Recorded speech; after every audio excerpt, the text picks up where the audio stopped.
જોધપુરમાં પણ અયોધ્યા મંદિરની પ્રાણ પ્રતિષ્ઠાના મહાપર્વનો મહા ઉત્સવ મનાવવામાં આવ્યો। પાવન પર્વ નિમિત્તે કષ્ટભંજન દેવ હનુમાનજીને 56 ભોગનો અન્નકૂટ ધરાવવામાં આવ્યો। સાથે જ હનુમાનજી રામના પરમ ભક્ત માનવામાં આવે છે અને એટલે જ હનુમાનજીની મૂર્તિને દિવ્ય શણગાર કરવામાં આવ્યો। મોટી સંખ્યામાં લોકો હાજર રહ્યા અને દિવ્ય અને ભવ્ય અન્નકૂટના દર્શન કરી ભક્તોએ ધન્યતા અનુભવી।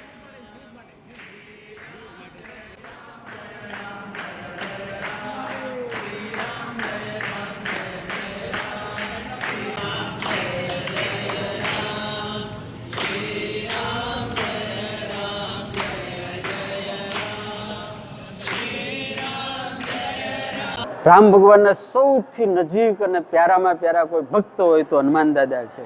તો આજે સાળંગપુર ધામની અંદર દાદાના દરબારમાં પણ ભવ્યાતિ ભવ્ય રામ મૂર્તિ પ્રતિષ્ઠા મહોત્સવનું સરસ મજાનું સેલિબ્રેશન ઉજવવામાં આવ્યું છે।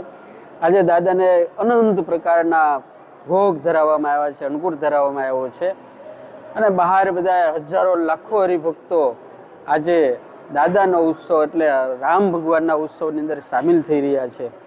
આપ સૌ જોઈ રહ્યા છો કે માત્ર મનુષ્ય નહીં પણ આખી પ્રકૃતિ આનંદમાં છે।